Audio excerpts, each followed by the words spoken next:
نبی صلی اللہ علیہ وسلم کے سلسلہ نسب کے متعلق چند ایک گزارشات کرنی ہے۔ آپ کے سلسلہ نسب کی ہر کڑی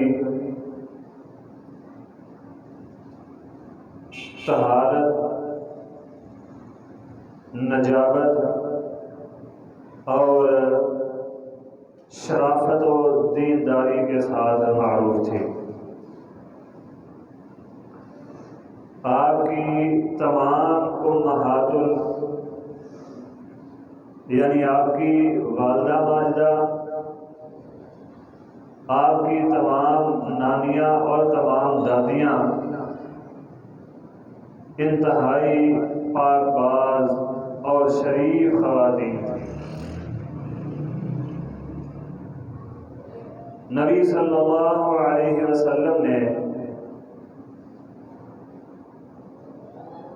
اپنے سلسلہ نسب کے متعلق خود فرمایا ہے۔ سیدنا علی بن ابی طالب رضی اللہ عنہ روایت فرماتے ہیں کہ نبی علیہ السلام نے فرمایا، آدم علیہ السلام سے لے کر میرے والدین کے مجھے جنم دینے تک میرا مکمل سلسلہ نسب نکاح کے ساتھ منسلک ہے، یعنی میرے دادوں میں سے کوئی بھی ایسا نہیں ہے جو ولد الزنا ہو۔ نبی صلی اللہ علیہ وسلم کے آباء و اجداد میں سے کوئی بھی ایسا نہیں جو زنا کی پیداوار ہو،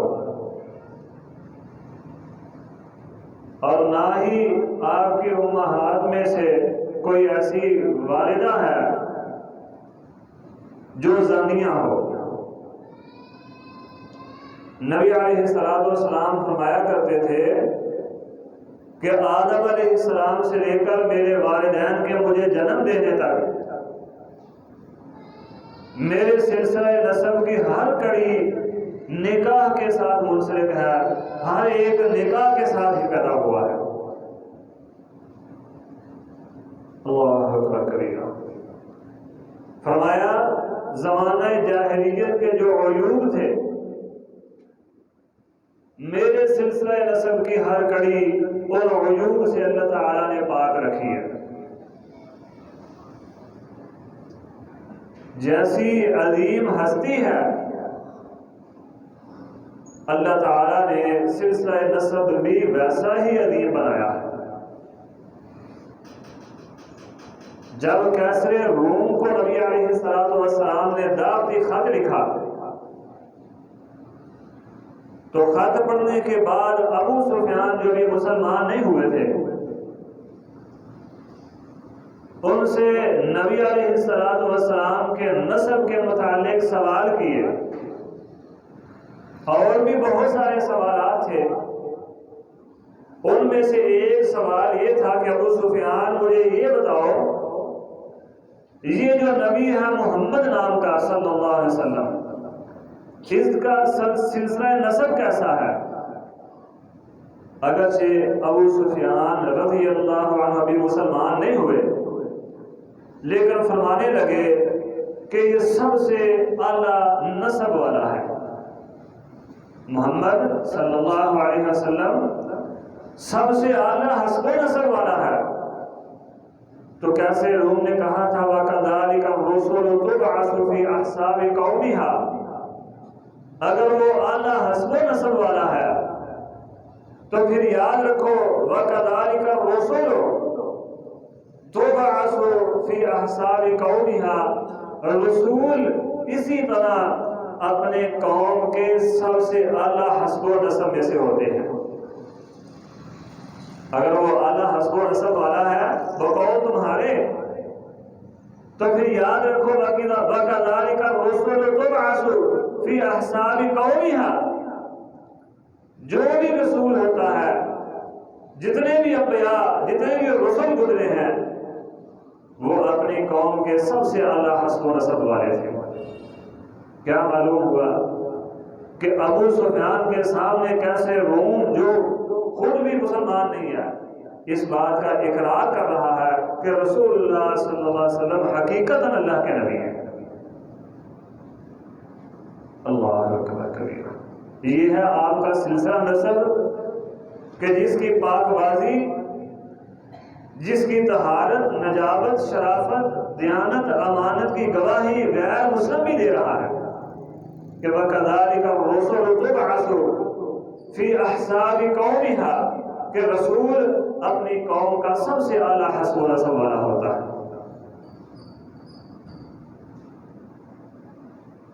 اللہ کے پاک پیغمبر محمد رسول اللہ صلی اللہ علیہ وسلم فرماتے ہیں، سیدنا ابو ہریرہ رضی اللہ عنہ روایت فرماتے ہیں، فرمایا بعثت من خیر قرون بنی آدم قرنا فقرنا، اللہ تعالیٰ نے مجھے یعنی محمد رسول اللہ صلی اللہ علیہ وسلم کو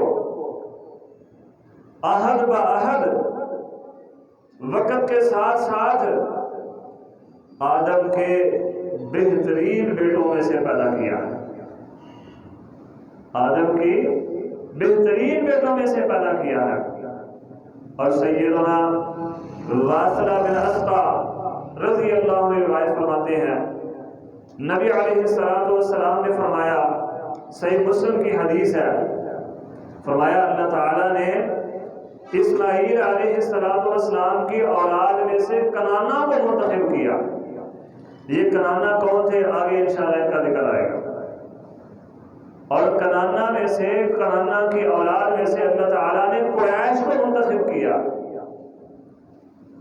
اور قریش میں سے اللہ تعالیٰ نے بنو ہاشم کو منتخب کیا، اور بنو ہاشم میں سے اللہ تعالیٰ نے میں یعنی محمد رسول اللہ صلی اللہ علیہ وسلم کو منتخب کر کے منصب نبوت پر اور خاتم النبیین بنا کر مبعوث فرمایا۔ یہ ہے آپ کے سلسلہ نسب کے متعلق آپ کے اپنے چند فرامین۔ میں نے شروع میں عرض کی تھی کہ آپ صلی اللہ علیہ وسلم کا سلسلہ نسب اور سلسلہ نسب کی ہر کڑی، ہر فرد شرافت، نجابت، دیانت و امانت میں اعلیٰ درجے پر فائز تھا، اور ہر شخص اس سلسلہ نسب کا ہر فرد اللہ تعالیٰ نے ایسا پیدا کیا تھا کہ وہ قوم کا رہبر، رہنما اور لیڈر تھا۔ نبی علیہ السلام کے سلسلہ نسب کو سیرت نگار 3 حصوں میں تقسیم کرتے ہیں۔ پہلا حصہ نبی علیہ السلام سے لے کر عدنان تک، دوسرا حصہ عدنان سے لے کر ابراہیم خلیل الرحمن علیہ السلام تک،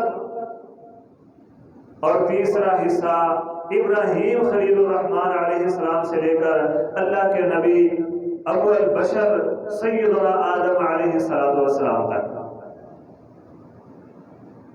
مورخین اور سیرت نگار اس بات پر متفق ہیں کہ سلسلہ نسب کا یہ جو پہلا حصہ ہے آدم اللہ کے نبی علیہ السلام سے لے کر عدنان تک، اس سلسلے کی ہر کڑی، ہر فرد محفوظ ہے، یعنی مکمل سلسلہ نسب یہاں تک عدنان تک نبی صلی اللہ علیہ وسلم کا محفوظ ہے، ہر کسی کے باپ اور دادے کا پتہ ہے۔ لیکن اس سے آگے عدنان سے ابراہیم اور ابراہیم سے آدم علیہ السلام تک مورخین کا اور سیرت نگاروں کا اختلاف ہے، اور اس کا سبب یہ ہے کہ اللہ تعالیٰ نے خود فرمایا، میں پچھلے جمعے عرض کر چکا ہوں، وَالَّذِينَ مِن بَعْدِهِمْ لَا يَعْلَمُهُمْ إِلَّا اللَّهُ، کہ بہت سارے ایسے لوگ ہیں، ایسی قومیں ہیں جن کو اللہ کے علاوہ کوئی بھی نہیں جانتا۔ وَعَادٌ وَثَمُودُ وَالَّذِينَ مِن بَعْدِهِمْ لَا يَعْلَمُهُمْ إِلَّا اللَّهُ۔ اللہ تعالیٰ نے مکمل کی مکمل نیست و نابود کر دی، ہلاک کر دی۔ جب اللہ کے علاوہ کوئی اور جانتا نہیں تو پھر آپ کا سلسلہ نسب بھی عدنان سے آگے صحیح معنوں میں چل سکا نہیں۔ اب عدنان نبی صلی اللہ علیہ وسلم سے لے کر جو آپ کا سلسلہ نسب کا پہلا حصہ عدنان تک ہے، اس کا ہم مختصر تعارف جانیں گے۔ ان میں سے سب سے پہلے عدنان ہیں۔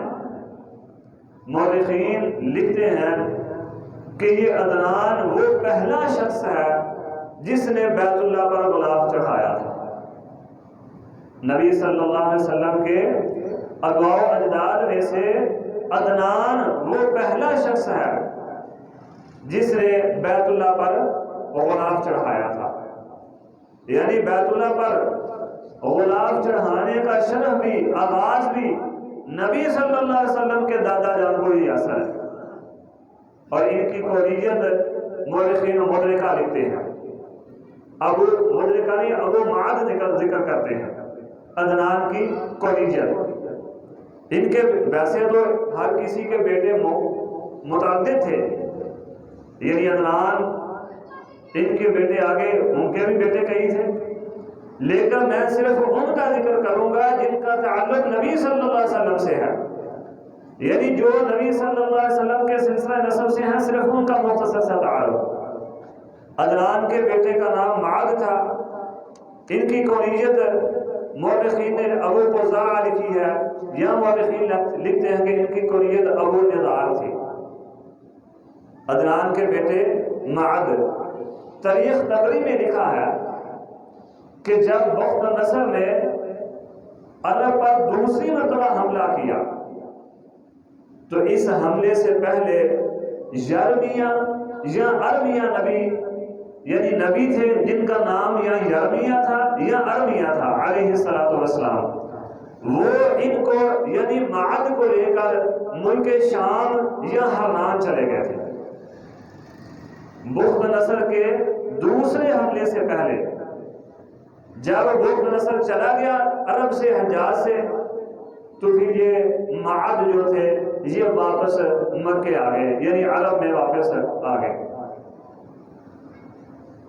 جو عیسائی مورخین ہیں وہ لکھتے ہیں کہ یرمیہ نبی اللہ کے نبی عیسیٰ علیہ السلام سے 588 سال پہلے، 588 سال قبل از مسیح اس دنیا میں مبعوث ہوئے تھے۔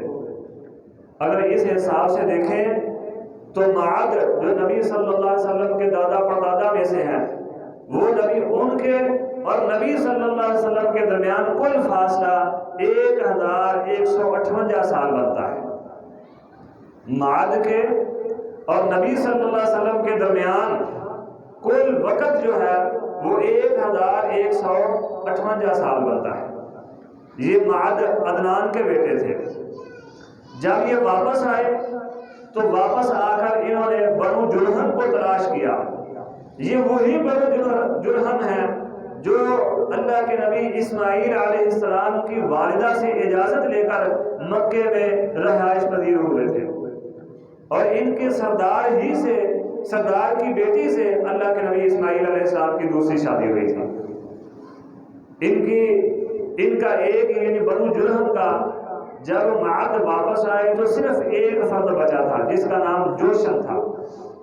بعد نے جوشم لکھا ہے یعنی میم آخر میں، بعد نے جوشن لکھا ہے یعنی آخر میں نون۔ ان کی بیٹی کے ساتھ انہوں نے معاذ نے شادی کر لی۔ اس سے آگے بیٹے پیدا ہوئے جن کا تعلق نبی صلی اللہ علیہ وسلم سے ہے، ان کا نام تھا نضار بن معاذ۔ جبل استقامت امام احمد بن حنبل رحمہ اللہ تعالی کا سلسلہ نسب انہی پر یعنی نضار پر جا کر رسول اللہ صلی اللہ علیہ وسلم سے مل جاتا ہے۔ جبل استقامت امام احمد بن حنبل رحمہ اللہ تعالی کا سلسلہ نسب نضار پر جا کر نبی صلی اللہ علیہ وسلم سے ملتا ہے۔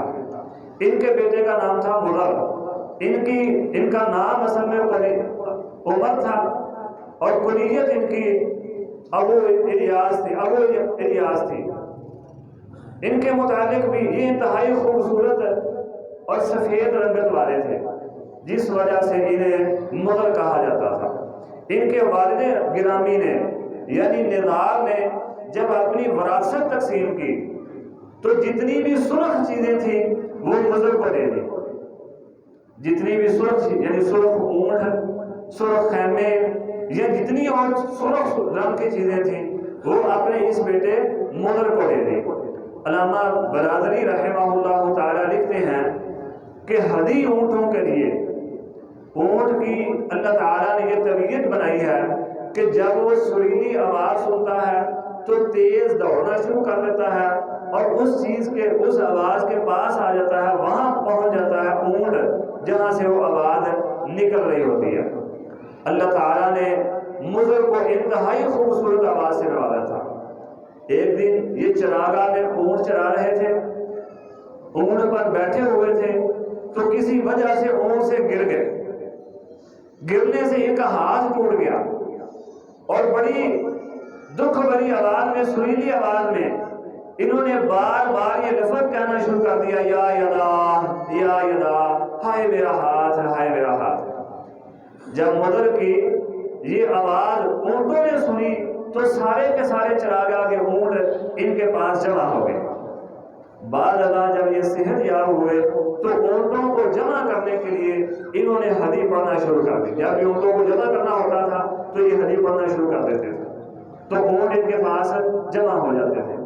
بعد میں یہ ایسا طریقہ ایسا استعمال کیا عرب نے کہ عرب میں یہ طریقہ چل پڑا، جب بھی کسی نے اونٹوں کو جمع کرنا ہوتا تو وہ خوبصورت آواز میں حدیث پڑھنا شروع کر دیتا. صحیح بخاری میں ایک حدیث ہے، نبی صلی اللہ علیہ وسلم کے ایک خادم تھے انجاشا، وہ بھی بڑی سریلی آواز والے تھے. آگے انشاءاللہ ان کا ذکر بھی آئے گا. اور مورخین لکھتے ہیں کہ یہ مضر جو تھے بنو عدنان میں سے سب سے زیادہ امیر ترین شخص تھے، سب سے زیادہ صاحب ثروت شخص تھے. ان کے بیٹے کا نام الیاس بن مضر، یعنی مضر کے بیٹے کا نام، ان کا تعلق نبی صلی اللہ علیہ وسلم سے ہے، ان کا نام ہے الیاس.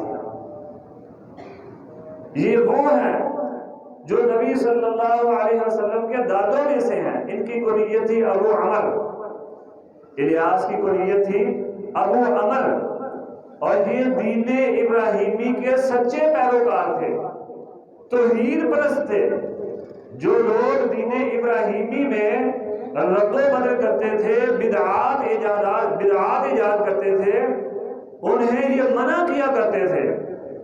الیاس کی دعوت کی وجہ سے، الیاس کی تبلیغ کی وجہ سے، بدعات کے خلاف علم بغاوت بلند کرنے کی وجہ سے بہت سارے لوگ ایسے تھے جو دین ابراہیمی میں شامل ہو گئے تھے. اگرچہ لوگوں نے دین ابراہیمی کا حلیہ بگاڑا ہوا تھا، اس کے باوجود ان کی تبلیغ کی وجہ سے بہت سارے لوگ دین ابراہیمی میں شامل ہو گئے تھے. اور اہل عرب ان کو یعنی الیاس کو دوسرا لقمان حکیم سمجھتے تھے. اتنے عقل مند اور دانا انسان تھے کہ اہل عرب کہا کرتے تھے یہ الیاس بن مضر جو ہے یہ دوسرا لقمان حکیم ہے. ان کی عقل مندی اور دانائی اور شرافت معروف تھی. یہ الیاس وہ پہلے انسان ہیں جنہوں نے حج کے موقع پر اونٹ قربان کیے تھے. الیاس نبی صلی اللہ علیہ وسلم کے سلسلہ نسب کے جو آپ کے دادوں میں سے ہیں، الیاس وہ پہلے انسان ہیں جنہوں نے حج کے موقع پر سب سے پہلے اونٹ کی قربانی کی تھی. اور انہی کے دور میں ایک طوفان آیا جس طوفان کی وجہ سے مقام ابراہیم جو ہے یعنی مقام ابراہیم کے نام سے جو پتھر منسوب ہے وہ گم ہو گیا، جس کے متعلق اللہ تعالیٰ نے فرمایا ہے وَاتَّخِذُوا مِن مَّقَامِ إِبْرَاهِيمَ مُصَلًّى. انہی نے یعنی الیاس بن مضر نے وہ پتھر تلاش کیا اور اس کو اس کی جگہ پر رکھا. ان کے بیٹے کا نام مدرکہ ہے، یعنی مدرکہ بن الیاس. ان کے نام میں اختلاف ہے، بعض نے کہا ہے ان کا نام عمر ہے، اور ان کی کنیت ابو حذیل تھی. مدرکہ کہتے ہیں ان لفظ نام کوئی اور تھا ان کا، بعض مورخین نے کہا اس کا نام ان کا عمر تھا، لیکن یہ مدرکہ کے نام سے معروف ہوئے. وجہ یہ تھی کہ یہ دو بھائی یعنی مدرکہ اور ان کا ایک دوسرا بھائی یہ جنگل میں اونٹ چرا رہے تھے، تو کچھ اونٹ بھاگ گئے آگے لگ کے، تو مدرکہ ان کے پیچھے ان کے تعاقب میں گئے، ان اونٹوں کو پکڑ کر واپس لے آئے۔ اب مدرکہ کا معنی ہے پا لینے والا، تو پیچھے بھاگ کر انہوں نے اونٹوں کو پکڑ لیا، اونٹوں کو پا لیا، اس وجہ سے لوگوں نے ان کو مدرکہ کہنے شروع کر دیا۔ اور ان کے بھائی نے ان کے واپس آنے تک ان کے لیے کھانا بنا کر تیار کر کے رکھ دیا، اور ان کو لوگوں نے طابخہ کہنا شروع کر دیا، یعنی کھانا تیار کرنے والا۔ نام ان دونوں کے کوئی اور تھے، وہ مورخین اس میں اختلاف کرتے ہیں کہ ان کا اصل نام کیا تھا، لیکن مدرکہ اور بھائی طابخہ کے نام سے معروف ہو گئے۔ ان کے بھائی، ان کے بیٹے یعنی مدرکہ کے بیٹے ہیں خزیمہ بن مدرکہ، ان کی کنیت تھی ابو اسد۔ مدرکہ کے بیٹے خزیمہ، ان کی کنیت تھی ابو اسد۔ یہ بھی انتہائی اعلیٰ اخلاق والے، انتہائی اچھے کردار والے، اچھی سیرت والے تھے، اور یہ بھی دین ابراہیمی کے پابند تھے، موحد تھے، توحید پرست تھے، اللہ کے نبی ابراہیم علیہ السلام کے دین کی پیروی کرنے والے تھے۔ سیدنا عبداللہ بن عباس رضی اللہ عنہما روایت فرماتے ہیں کہ مات خزیمہ علی ملت ابراہیم علیہ السلام، خزیمہ بن مدرکہ یہ دین ابراہیم پر فوت ہوئے ہیں، یعنی مسلمان موحد فوت ہوئے ہیں۔ اللہ کے نبی صلی اللہ علیہ وسلم کے دادا مدرکہ، ان کے بیٹے کا نام خزیمہ کے بیٹے کا نام ہے کنانا، خزیمہ کے بیٹے کا نام ہے کنانا۔ یہ بھی اصل میں ان کو کنانا کا نام ہے ترکش، جس میں تیر محفوظ کیے جاتے ہیں، تو یہ بھی اپنی قوم کے لیے جائے پناہ تھے۔ جب بھی قوم کو کوئی مصیبت پہنچتی، کوئی پریشانی پہنچتی، تو وہ فوراً کنانا کے پاس آ جاتے، تو یہ قوم کے لیے جائے پناہ بن جاتے، جائے پناہ کا کام کرتے۔ جس طرح ترکش میں تیر محفوظ ہوتے ہیں، قوم ان کے پاس آ کر خود کو محفوظ سمجھتی تھی، اسی وجہ سے ان کو کنانا کہا جاتا ہے۔ آگے ان کے بیٹے، ان کا نام نضر ہے، جن کا نام اصل میں قیس تھا، اور کنیت ابو یخل تھی، یہ بھی بڑے خوبصورت اور حسین و جمیل تھے، اسی وجہ سے ان کا نام نضر پڑ گیا۔ ان کے بیٹے کا نام ہے مالک۔ مالک بھی بہت عقل مند اور دانا تھے، خوبصورت تھے، اور ان کی دانائی کی باتیں اہل عرب میں بڑی معروف تھی۔ ان کی یعنی مالک بن نضر کی، ان کی والدہ کا نام عاتقہ لکھتے ہیں مورخین۔ ان کی عقل مندی اور دانائی اور حکمت والی باتیں اہل عرب میں بڑی معروف تھی۔ ان کا ایک قول بڑا معروف تھا، کہا کرتے تھے لوگوں ظاہر پر نہ جایا کرو، شکل و صورت کے حسن کی وجہ سے لوگ دھوکہ کھا جاتے ہیں، لیکن حقیقت حال کردار سے پہچان لی جاتی ہے، اس لیے شکل و صورت پر نہ جایا کرو، کردار کو پرکھا کرو۔ یعنی اگر کردار ٹھیک نہیں تو حسن و جمال کسی کام کا نہیں ہے، لیکن اگر کردار کا انسان اچھا ہو، کردار کا خوبصورت ہو، تو شکل و صورت نہ بھی خوبصورت ہو تو کام چل جائے گا۔ یہ اللہ کے نبی محمد رسول اللہ صلی اللہ علیہ وسلم کے دادا کا قول ہے۔ فرمایا کرتے تھے بہت ساری صورتیں حقیقت کے بالکل برعکس ہوتی ہیں، وہ اپنے جمال کی وجہ سے دھوکہ دیتی ہیں، لیکن اپنی سیاہ کاریوں کی وجہ سے پرکھ لی جاتی ہیں، پہچان لی جاتی ہیں۔ جمال تو بڑا اچھا ہوتا ہے، خوبصورت تو بڑے ہوتے ہیں، لیکن سیاہ کاریاں، کردار ایسے گندے ہوتے ہیں کہ پرکھ لیے جاتے ہیں۔ لہذا ظاہر صورتوں سے بچو اور حقائق تلاش کرو، ہر معاملے کے انجام کے پیچھے نہ پڑو۔ میں یہ کام کروں گا، اس کا انجام کیا ہوگا، میں فلاں کروں گا، اس کا انجام کیا ہوگا، ہر کام کے انجام کے پیچھے نہ جایا کرو۔ اگر ہر کام کے انجام کے پیچھے جاؤ گے تو تم گناہ میں پڑ جاؤ گے، پھر گناہ کی طرف چل نکلو گے۔ یہ چند ایک نبی صلی اللہ علیہ وسلم کے سلسلہ نسب کے آپ کے دادا پردادا میں سے ہیں سلسلہ نسب کے چند افراد ہیں جن کا مختصر سا تعارف ہے. آگے اس سے انشاءاللہ اللہ تعالیٰ نے توفیق عطا فرمائی تو آئندہ جمعے یعنی جو آپ کے سلسلہ نسب کے باقی افراد بچ گئے ہیں ان پر مختصر تعارف انشاءاللہ آئندہ جمعے پر سنیں گے.